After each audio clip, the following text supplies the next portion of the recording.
नमस्कार, जय भीम। मैं उमेश करुणा और आप देख रहे हैं बहुजन हलचल। 5 मार्च मेरठ के अंदर राष्ट्रीय बौद्ध महासम्मेलन का आयोजन किया गया। काफी बड़ा प्रोग्राम किया गया जिसके अंदर हजारों की तादाद में लोग शामिल रहे और वहां से बौद्ध धर्म की दीक्षा लेकर एक बहुत बड़ा पैगाम दिया गया, जिससे मनुवादी व्यवस्था में काफी बौखलाहट देखने को मिली। और वहीं हम आपको बताएं कि देश के कोने कोने से वहां पर बुद्धिजीवी लोग इकट्ठा हुए और मुख्य अतिथि डॉक्टर बाबा साहब अंबेडकर जी के पौत्र वहां पर मौजूद रहे। और उससे अलावा जो आयोजनकर्ता थे वह थे बौद्ध भिक्खु सुमित रतन थेरा। उनकी देख रेख में यानी कि उन्होंने मेहनत की और तब जाकर यह प्रोग्राम सक्सेसफुल हुआ, कामयाब रहा। और वहीं हम आपको बताएं कि वहां पर तमाम लोग, तमाम वक्ता जो कि अपने अपनी विचारधारा से लोगों को मैसेज देते दिखाई दिए। वहीं एक महाराष्ट्र के बड़े बनते वहां पर थे और उन्होंने स्टेज से इतनी बड़ी बात कही कि बनते सुमित रतन को राज्यसभा या लोकसभा पहुंचाना जरूरी है, क्योंकि राज्यसभा या लोकसभा यानी कि मेंबर ऑफ पार्लियामेंट बनाकर जो वह अपनी बात रखेंगे, धर्म से संबंधित हो या समाज से संबंधित हो, बहुत जरूरी बन गई है। आदरणीय सुमित भत्ते जी के इस नेतृत्व में, इस आयोजन में मैं तहे दिल से तुम्हारे साथ हूँ। तुम्हारी महाराष्ट्र में जरूरत है, तुम्हारे गुजरात में जरूरत है, तुम्हारे हर राज्य में जरूरत है, और वक्त आया तो मेंबर ऑफ पार्लियामेंट में आपकी जरूरत है, हमारी भी जरूरत है ना। बराबर है, बराबर है। अरे लोग अम्बेडकर राइट लोग, पार्टी वाले हमको आगे क्यों नहीं करते? हमारे पास वो कला है। अब पार्लियामेंट में जो बदमाशी करते हैं उसको अच्छा भी बनाना आता है, उसको धर्म में परिवर्तन करना आएगा और मोदी को भी बौद्ध धर्म देना आएगा। इसलिए पार्लियामेंट में सुमित जैसे भत्ते जी भेजने का प्रयास करो, भिक्खु संघ को भेजने का प्रयास करो। अभी वो दिन नहीं है पूजा पाठ करने का, घंटा हिलाने का। पूजा पाठ से कुछ नहीं हो रहा, 7 साल से पूजा पाठ से कुछ भी नहीं हुआ। अभी क्रांतिकारी भिक्षु जैसे सुमित जैसे भिक्षु के हाथ बढ़ाने के लिए आगे आना चाहिए। कहते हैं कि लोहे की काट लोहा होता है, यानी लोहे को लोहा काटता है। जो आज वर्तमान में हम देख रहे हैं कि संसद में जो हिंदू धर्म की यदि बात करें कि हिंदू धर्म के कुछ ठेकेदार जो ठेकेदारी करते हैं, हिंदू धर्म के कुछ साधु संत संसद में पहुंचने लगे और वहां जाकर वह अपने धर्म की बात को बुलंद करने लगे और वहां से उनकी बात बुलंद भी हुई, शासन में भी आए और उसके बाद ठोस तो कुछ नहीं कर पाए, क्योंकि कर भी नहीं पाएंगे, क्योंकि सब आडंबर जो भरा हुआ है इस वजह से। और वहीं इसकी काट है कि जो धम्म गुरु है हमारे बनते हैं, उनको भी संसद में पहुंचना जरूरी है, क्योंकि यदि वहां जाएंगे तो उनकी बात को मजबूती के साथ रखा जाएगा, सुना जाएगा और उस पर अमल किया जाएगा और जमीन पर उसको उतारा जाएगा।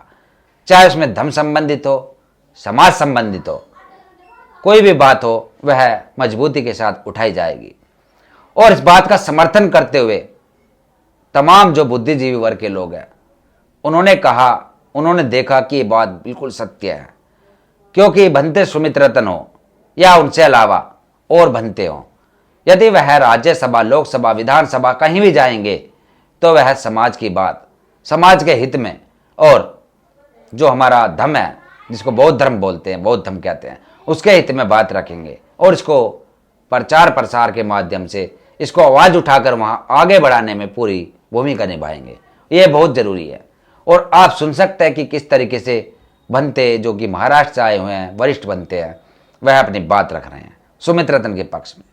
अगर आपको जिंदा रहना है, स्वाभिमान से रहना है, तो इसी ग्राउंड में डॉक्टर बाबा साहब आम्बेडकर ने 1953 में भाषण दिया था, उसी को याद करके तुम्हें जो उसने इंसान बनाया, 33 कोटि देवता के मानसिक गुलामगिरी से निकालकर स्वाभिमान का जीवन जीने देने वाले डॉक्टर बाबा साहब आम्बेडकर को तुम नहीं समझ पाए। जिस डॉक्टर बाबा साहब आम्बेडकर ने 14 अक्टूबर 1956 को, सुभाष चंद्र जी, मेरे नर्क से मुक्ति हुई है, मेरी आज नर्स से मुक्ति हुई है। जिस धर्म में मैं जी रहा था उस धर्म से मुक्ति हो गई, नर्स से छुटकारा हो गई है। क्या तुम हिंदू होकर मरना चाहते? मेरा सवाल है आपसे, हिंदू होकर मरना चाहते? डॉक्टर बाबा साहब आम्बेडकर ने धर्मांतर करके 56 को दीक्षा लेके डॉक्टर बाबा साहब बोध होकर बने और तुम उनके अनुयायी जातियों में बचना चाहते हैं, जातियों में रहना चाहते हैं। तो मुझे लगता है उल्लू और पानी में डूब कर मरना चाहिए, तुम जिंदगी नहीं जीना चाहिए। आज डॉक्टर बाबा साहब आम्बेडकर पैदा नहीं होता, इस देश को कैसे बचाया जाएगा? माननीय रतनलाल जी गए क्या? गए? रो रहे थे तो मैं सुना था, नहीं सुना था मतलब उनको मैं अपनी बात बताता। मैं कोई पत्रकार नहीं है, मैं कोई टीकाकार नहीं हूँ। बनते सुमित रत्ना और मैं विद्रोह करना चाहता हूँ, देश में विद्रोह, और ऐसा विद्रोह करना चाहता हूँ। अभी नेताओं के नाम पर भीड़ नहीं आनी चाहिए, राजनीतिक लोगों के नाम पर भीड़ नहीं आनी चाहिए। भीड़ होनी चाहिए तो बुद्ध धम्म संघ के नाम पर भीड़ होनी चाहिए, तब तुमको मैं मानूंगा कि तुम सही बाबा साहब के आम्बेडकर होनी आई है, तुम सही बाबा साहब के दीवाने हैं। आज इस ग्राउंड पर इस ऐतिहासिक कार्यक्रम को जो हमारे अनुज भाई सुमित रत्न ने जो अंजाम दिया है, मैं उनके साथ खड़ा हूं। बौद्ध गया में जल्दी भारतीय बौद्ध संगठन जितने भी हो, किसने क्या किया वो कोई बोलने की जरूरत है। अभी हमको एक रहना है। बाबा साहब ने हमको वोट डालने का अधिकार दिया है। संविधान कैसे बचाओगे? क्या कारण है?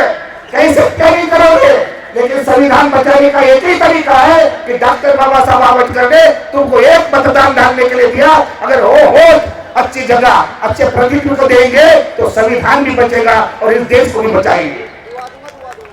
लेकिन आप नोट के वोट के लिए नोट और कुछ भाव के लिए बिकने वाले लोग, जय भीम का नारा गाने वाले लोग, तुम्हारे सामने समस्या खड़ी है।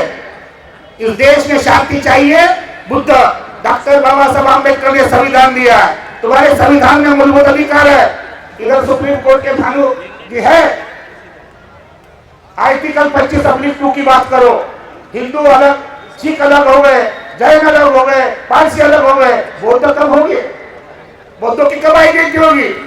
दो नाव पर चलने वालों, दो नाव पर चलने वालों, संकल्प करो। आज भिक्षु संघ को संगठित होने की जरूरत है और मुझे आशा है कि सुमित रत्न बनते ही पूरे भारत का भिक्षु संघ एक होना चाहिए। और जिस दिन भिक्षु संघ एक हो जाएगा, इस देश को हिला देंगे, इस सरकार को गिरा देंगे, भारत का बंदा हटा देंगे। इतना सामर्थ्य बुद्ध के संगम है। लेकिन आप बड़े होशियार है, चालाक है। भंते जी को गाइडलाइन करते, कान में आते, उनको लगता है कि मैंने बहुत कुछ दिया। मैं कर्मों की पूजा होती है, मुझे तुम जूते मारो कोई फर्क नहीं पड़ेगा। जूते भी मारोगे तो मेरे कर्म से मारोगे, अब फूल की माला भी डालोगे तो मेरे कर्म से डालोगे। कर्म बलवान है। बाबा साहब ने कर्म किया, वो जिंदा है। सुमित रत्न 3 महीने से कई लोगों ने फोन नहीं उठाया, लेकिन एक आदमी मिला अशोक सम्राट के दायक के रूप में, मुकेश जी सिद्धार्थ। इन्होंने जो योगदान दिया, कई लोगों ने योगदान दिया, अभी भी कुछ नहीं है। 1,000 रुपए ये पेंडाल लगा है, पेट्रोल लगा है, काफी देर से कई जगह से भिक्षु आए, उनको आने जाने का देना है, कई वक्ता लोग आए, उनको प्लेट का देना है। पैसा आता कहां से आए? कई लोग करते, एक बोला भतीजे को गाड़ी काहे के लिए चाहिए, ऊंचे मोबाइल काहे के लिए चाहिए। अबे इतने भिखारी बन गए हो, जिस डॉक्टर बाबा साहब आम्बेडकर ने तुमको देने वाला समाज बनाया, तुम मांगने वाले हुए। भंते जी को सोने के, ये क्या बुद्ध को सोने की मोहरिया दान देकर जमीन दिया गया। कहाँ है हमारा इतिहास? अब भूल रहे। आज इस मंच पर भारतीय बुद्ध महासभा के और डॉक्टर बाबा साहब के नाती भीमराव अम्बेडकर आए हैं। आप उनको भी सुनना है, जाना नहीं है, और दीक्षा लेने से कोई डरना नहीं है। 22 प्रतिज्ञा लेना हमारा अधिकार है और धर्मांतर हमारी मानव अधिकार की लड़ाई है। हम किसी से कुछ नहीं करना चाहते। बाबा साहब का धर्मांतर ये मानव अधिकार की लड़ाई है, हम लेते रहेंगे और हमेशा करते रहेंगे। किसी के लिए हमको कोई तकलीफ नहीं है, चाहे शासन हो, चाहे प्रशासन हो, चाहे इस देश का राजा हो, हमें कोई तकलीफ नहीं दे सकता। इसलिए मैं आपके साथ हूँ। सुमित रत्नवती जी, हो सकता है मीडिया वाले लोग थोड़ा सा उधर वो देखो जेब में पैसे हाथ डाल रहे, लेकिन कहे कि कैसे किसको दो। यहाँ पर एक आदमी भिक्षा पात्र होता तो अभी भर जाता है ना। ये मीडिया वाले थोड़ा सा अलग करो, एक आदमी दे दो भाई, एक आधा उसको भी रखो। और जिस दिन तुमने लोगों ने पैसा नहीं दिया, दान नहीं दिया, तो डॉक्टर बाबा साहब आम्बेडकर को मैं जाऊंगा चैत्य भूमि पर, समुद्र पर, काठी में मालूम है, वहां से बाबा साहब को बोलूंगा कि इनके घर में जाकर ऐसे डंडे मारो, इनके ऐसे डंडे मारो कि ताकि ये देने वाले बन जाए। बुद्ध गया का प्रश्न है, बुद्ध गया भी बुद्धों के हक में नहीं है, सारे धराव हिंदू के हक में है। हम हिंदू बन के जी रहे हैं, हम बुद्ध बन के कब जिएंगे? बुद्ध बन के जीना है, बुद्ध बन के मरना है। और बाबा साहब का धर्मांतर अभी कुछ कानून बना रहे, धर्मांतर कानून लागू कर रहे। मुझे लगता है छत्तीसगढ़ में हुआ, मध्य प्रदेश में हो रहा है, अभी महाराष्ट्र में भी लागू होने वाला है। लेकिन वो हम भीमराव जी महाराष्ट्र में करने नहीं देंगे, क्योंकि अम्बेडकरवादी लोग तुम्हारे घर पर गोते मारने के लिए जल्दी आ जाएंगे। आज फिर आदरणीय भिक्खू संघ को निवेदन करना चाहता हूँ, इस आयोजन में तकलीफ होती है, जो दूर दूर से दराज से आए हैं। मेरे आदरणीय भिक्खू संघ, हम एक बनकर रहे, हम एक बनकर जिए, एक साथ रहे, एक दूसरे को कॉपरेट करें, एक दूसरे का सम्मान करें, एक दूसरे के हेल्प करें। इसी आशा भावना के साथ किसी शायर ने कहा, एक चांद तुम्हें दाग नजर आता है, मगर भीम के मानने वाले हो, भीम के चाहने वालों, तुम्हें किसी प्रकार का दाग नजर नहीं आता। जी भर के प्यार लो, जी भर के प्यार दो। सुनाओ, गगन कहता चमन बदला, चमन कहता गगन बदला, लेकिन संक्षान की खामोशी कहते हैं लाशें वही है, केवल कफन बदला। अपने आप को बदलना पड़ेगा, विचारधारा से बदलना पड़ेगा। ये बहुजन विचार है, ये बहुजन क्रांति है, और ये बहुजन विचार घर घर पे जाना पड़ेगा। किसी शायर ने कहा कि भीम जैसा नेता अब हो नहीं सकता, उनके जैसा काम कोई कर नहीं सकता, लाखों में ढूंढो तो भीम मिल नहीं सकता, और दोबारा अम्बेडकर पैदा इस देश में हो नहीं सकता। इसी आशा भावना के साथ, इसी आशा भावना के साथ फिर पुनः आदरणीय सुमित भंते जी के इस नेतृत्व में, इस आयोजन में मैं तहे दिल से तुम्हारे साथ हूँ। तुम्हारी महाराष्ट्र में जरूरत है, तुम्हारे गुजरात में जरूरत है, तुम्हारे हर राज्य में जरूरत है, और वक्त आया तो मेंबर ऑफ पार्लियामेंट में आपकी जरूरत है, हमारी भी जरूरत है ना। बराबर है, बराबर है। अरे लोग अम्बेडकर वाइज लोग, पार्टी वाले हमको आगे क्यों नहीं करते? हमारे पास वो कला है। अब पार्लियामेंट में जो बदमाशी करते हैं उसको अच्छा भी बनाना आता है, उसको धर्म में परिवर्तन करना आएगा, और मोदी को भी बौद्ध धर्म देना आएगा। इसलिए पार्लियामेंट में सुमित जैसे भंते जी भेजने का प्रयास करो, भिक्खू संघ को भेजने का प्रयास करो। अभी वो दिन नहीं है पूजा पाठ करने का, घंटा हिलाने का। पूजा पाठ से कुछ नहीं हो रहा, 7 साल से पूजा पाठ से कुछ भी नहीं हुआ। अभी क्रांतिकारी भिक्षु जैसे, सुमित जैसे भिक्षु के हाथ बढ़ाने के लिए आगे आना चाहिए। इसी आशा भावना के साथ आप सबको शुक्रिया अदा देता हूँ, धन्यवाद देता हूँ। आपने सुना, जय भीम नमो बुद्धाय। आपने जो यह सुना, इस पर आपका क्या सुझाव है, क्या आपकी राय है? कमेंट्स बॉक्स में जरूर लिखें और देखते रहे बहुजन हलचल। जय भीम, जय भारत। फिर मिलेंगे एक अगली खबर के साथ। धन्यवाद। अगर आप चाहते हैं गरीब हर वंचित इंसान की आवाज आप तक पहुंचे तो हमारे चैनल को सब्सक्राइब करें और बेल आइकन का बटन दबाना ना भूलें। देखते रहिए बहुजन हलचल न्यूज।